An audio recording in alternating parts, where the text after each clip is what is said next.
अगला क्वेश्चन देखो, find the LCM of smallest two digit composite number.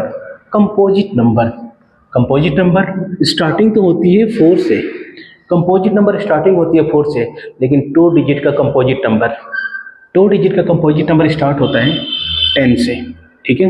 2 digit का composite number 10 से start होता है, तो उसकी रिक्वायरमेंट है 2 digit composite number, smallest 2 digit composite number and smallest composite number.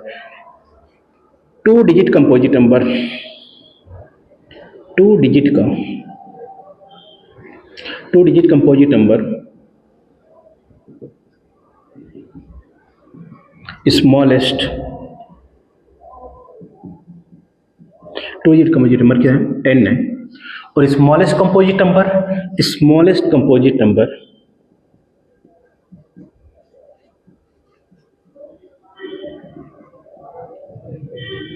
क्या होगा? 4 होगा। 2 डिजिट का कंपोजिट नंबर, कंपोजिट नंबर वो होते हैं जिसका फैक्टर हो जाए, जहां से नंबरों का फैक्टर होना शुरू हो जाए, जहां से नंबर का प्राइम फैक्टर हो जाए, शुरू हो जाए, वहां से कंपोजिट नंबर शुरू हो जाते हैं। 4 से शुरू होता है, 4 का फैक्टर 22 कंपोजिट नंबर है, पहला कंपोजिट नंबर है। और दूसरा, ये दूसरी बात, कंपोजिट नंबर 2 डिजिट का पहला कंपोजिट नंबर है 2 डिजिट का। इनका क्या करना है हमें? करें कि इनका एलसीएम फाइंड आउट करो।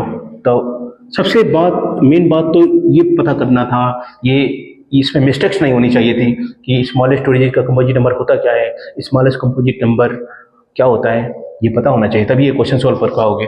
अब एलसीएम निकालना आसान है। अब क्या एलसीएम? अब तो फटाफट आ जाएगा। एलसीएम निकालो, 10 और 4 का, 10 और 4 का एलसीएम निकाल लो। काट दो यहाँ पे 5, ये कितना होगा 2, 2 से काटो ये कितना होगा 5, ये कितना होगा 1, 5 से काटो कितना 1, 1 कर दो, यहाँ पे कितना आ जाएगा 20 आ जाएगा। एलसीएम कितना आ जाएगा? एलसीएम इक्वल टू 20, ठीक है ना, 20 एलसीएम आ जाएगा। क्वेश्चन करते हैं, find the sum of the exponent of the prime factors of 204। 204 का प्राइम फैक्टर करो, और इसमें जो एक्सपोनेंट आएंगे, इसके प्राइम फैक्टर करने पे प्राइम नंबर का जो पावर आएगा, एक्सपोनेंट मतलब पावर, उनका सम करके वैल्यू बताओ कितना होगा। तो 204 एक नंबर है, इसका हमें प्राइम फैक्टर करेंगे। पहले करो इसका प्राइम फैक्टर, काटो 102, 2 से काटो कितना होगा 5, 1, 3 से कटेगा अब ये 17 आएगा, 17 से काटो 1 आएगा। प्राइम फैक्टर करेंगे, प्राइम फैक्टर करने के बाद ये एक्सपोनेंशियल फॉर्म में इसको लिखते हैं। तो 204 का एक्सपोनेंशियल फॉर्म में लिखो। प्राइम फैक्टर 2 कितनी बार है? 2 बार, 2 के पावर 2 मल्टीप्लाई 3 कितनी बार है? 1 बार, 3 के पावर 1, 17 कितनी बार? 1। अगर पावर कुछ नहीं है तो 1 लिखना पड़ेगा यहाँ पे। अब कह रहे हैं कि सम फाइंड आउट करो एक्सपोनेंट का of prime factors. Prime number जो आया उसको प्राइम फैक्टर के फॉर्म में लिख दिया, और प्राइम नंबर जो आया उसके पावर जो आया उनका सम कह रहे हैं। तो सम कितना होगा? 2 + 1 + 1 कितना आ जाएगा? 4 आंसर आ जाएगा, ठीक है, 4 आंसर आ जाएगा। अगला क्वेश्चन देखो, find the list number that is divisible by all the number. वो छोटा से छोटा नंबर बताओ जो 1 से लेकर के 1, 2, 3, 4 dot dot dot 10। Find the list number that is divisible by all the numbers.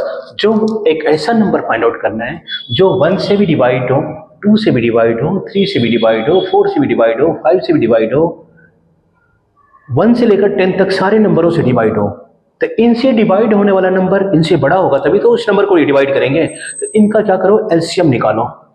इनका क्या करो? एलसीएम निकालेंगे हम।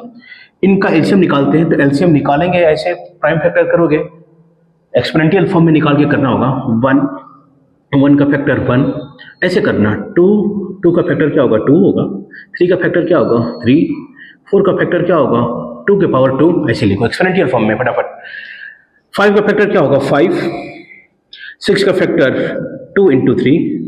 7 का फैक्टर 7 होगा। 8 का फैक्टर क्या होगा? 2 के पावर 3। एक्सपोनेंशियल फॉर्म में करके लॉन्ग डिवीजन मेथड से करोगे तो बहुत टाइम वेस्ट होगा, ये फटाफट होगा इस तरीके से। 8 का फैक्टर लिख दिया। 9 का फैक्टर कितना होगा? 3 के पावर 2 होगा। 10 का फैक्टर 2 × 5। अब एलसीएम निकालते हैं। एलसीएम निकालो इनका। एलसीएम कितना आएगा? एलसीएम में बताया था, एलसीएम में मैक्सिमम पावर लिए जाते हैं, सारे नंबरों का लेना होता है आप। जैसे पहले आ जाओ 2 पे, 2 का मैक्सिमम पावर कितना है? 2 का मैक्सिमम पावर ये रहा 2 के पावर 3। भाई 2 के पावर 2 है और 2 के पावर 3 भी तो है मैक्सिमम पावर, इसको लिखेंगे। अब आ जाओ 2 का काम खत्म, 3 पे आ जाओ। 3 का मैक्सिमम पावर ये 1 है, और भी देखो 3 के पावर, हाँ ये रहा 2, 3 के पावर 2। एलसीएम में मैक्सिमम पावर लिए जाते हैं सबका, और सारों का लेना होगा। 2 का काम खत्म, 3 का काम खत्म। अब 5 पे आ जाओ, प्राइम नंबर 5। 5 का मैक्सिमम पावर कितना है? 5 का मैक्सिमम 1 है, 5 ओके मल्टीप्लाई। और 5 के बाद अगला प्राइम नंबर क्या आएगा? 7 आएगा, 7 लिखो। 7 के बाद अगला प्राइम नंबर क्या होगा? अगला प्राइम नंबर है ही नहीं, बस इनको सॉल्व कर दो, ये तुम्हारा आंसर होगा। ये एक ऐसा नंबर आएगा, सबसे स्मॉलेस्ट नंबर आएगा, जो इस नंबर को ये सारे डिवाइड करेंगे। इससे बड़े नंबर भी और आगे आएंगे, लेकिन स्मॉलेस्ट नंबर फाइंड आउट करना है। देखो क्या है ना, स्मॉलेस्ट में, मिनिमम में एलसीएम ही निकालना होता है। अगर मान लो कुछ समझ में नहीं आया तो स्मॉलेस्ट लीस्ट नंबर एलसीएम निकाल दिया करो। तो सॉल्व करो, ये कितना होगा? 8, इसकी वैल्यू कितना? 9, और ये 5 मल्टीप्लाई 7 कर दो ऐसे। 8 5 या 40, 40 और 49 मल्टीप्लाई 7 360, अपने अकॉर्डिंग तुम कर लेना। मल्टीप्लाई 7 4 7 3 या 21 25 है ना, ये आंसर आएगा। ये ऐसा नंबर है जो इस नंबर को 1 भी डिवाइड करेगा, 2 भी डिवाइड करेगा, 3 भी डिवाइड करेगा। ये सारे नंबर 1 से लेकर 10 सारे नंबर इसको डिवाइड करेंगे। ओके, एलसीएम निकाला हमने।